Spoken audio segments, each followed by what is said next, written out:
خدا کی زمین پر کفر و الحاد کا ڈنکا بج رہا تھا، اس نازک دور میں خدا کے آخری رسول صلی اللہ علیہ وسلم نے جہاں والوں کو رشد و ہدایت، فلاح و بہبودی کا راستہ دکھایا، ہلاکت و ضلالت کے عمیق غار سے نکال کر کامیابی و کامرانی سے ہمکنار کیا، دنیا کو ایک نئی زندگی عطا کی۔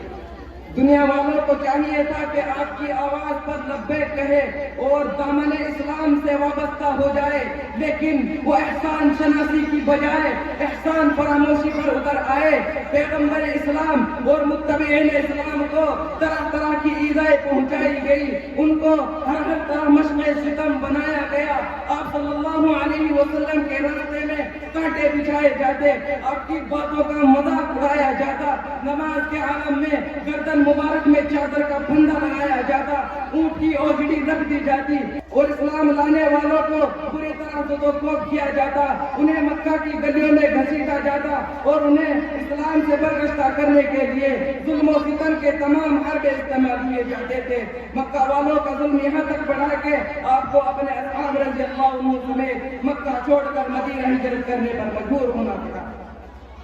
محترم دوستو، حضرات صلی اللہ علیہ وسلم چاہتے تو دشمنوں کے حق میں بددعا فرما دیتے، اور دنیا نے جو نظارہ عاد و ثمود اور دیگر نافرمان قوموں کا قہر خداوندی کے وقت کیا تھا، وہی منظر پھر ایک بار نگاہوں کے سامنے آ جاتا، لیکن قربان جاؤں رسول اللہ صلی اللہ علیہ وسلم کی ذات گرامی پر جنہوں نے کبھی بددعا نہ فرمائی۔ محترم دوستو، طائف کا بازار ہے، چاروں طرف سے اوباش لڑکے رسول خدا پر پتھر برسا رہے ہیں، جسم زخموں سے چور چور ہے، پورا بدن لہو لہان ہے۔ وجہ صرف اتنی تھی کہ آپ نے دنیا کے گم کردہ انسانوں کو خدا کے سچے اور سیدھے راستے کی طرف بلایا تھا۔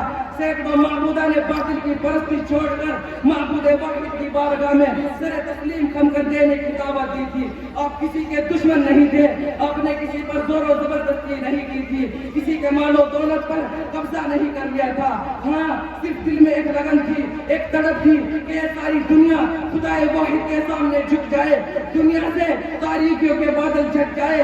لیکن وہ بدبخت جو ہلاکت و تباہی کے گہرے غار میں پڑے ہوئے تھے، وہ اس آواز کو سن نہ سکے، اس دعوت کو برداشت نہ کر سکے، اور آپ صلی اللہ علیہ وسلم کے دشمن بن گئے۔ اینٹوں اور پتھروں کی بوچھار سے لہو لہان کر دیا۔ اسی دوران پہاڑوں کا فرشتہ حاضر ہوتا ہے اور عرض کرتا ہے کہ یا رسول اللہ، اگر آپ اجازت مرحمت فرمائیں تو میں ان دونوں پہاڑوں کو آپس میں ٹکرا دوں اور یہ نافرمان قوم درمیان میں پس کر رہ جائے۔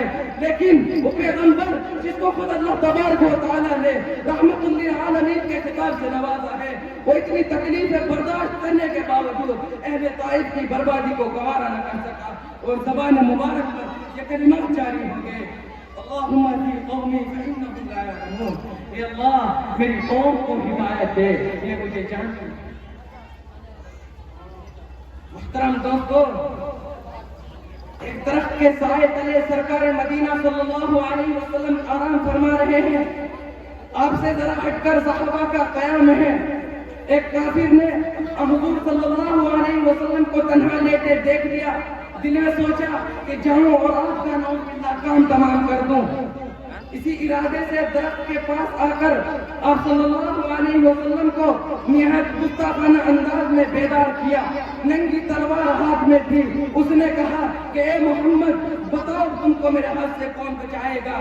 محمد صلی اللہ علیہ وسلم نے نہایت اطمینان اور سکون سے جواب دیا کہ اللہ، خدا جانے اس لفظ میں کیا تاثیر تھی، یہ سنتے ہی وہ تھر تھر کانپنے لگا، اس کے بدن پر لرزہ طاری تھا، تلوار ہاتھ سے چھوٹ چکی تھی۔ رسول اللہ صلی اللہ علیہ وسلم کھڑے ہوئے، تلوار ہاتھ میں لی اور فرمایا اے شخص، بتا تجھے میرے ہاتھ سے کون بچائے گا؟ کافر کا ایمان خدا پر کہا تھا، جو جواب دیتا، اس نے کہا کہ آپ کے ہاتھوں سے مجھے کوئی نہیں بچا سکتا، البتہ اگر آپ مجھ پر رحم فرمائیں تو میری جان بچ سکتی ہے۔ حضور صلی اللہ علیہ وسلم قبضہ و تصرف میں آ جانے کے باوجود بھی ایک جانی دشمن کو معاف فرما دیتے ہیں اور کہتے ہیں کہ اے شخص، جا تیرے لیے معافی ہے۔ میں نہیں چند باتوں پر اپنی تقریر ختم کرتا ہوں، وما توفیق الا باللہ۔ ماشاء اللہ، جزاک اللہ، اللہ مزید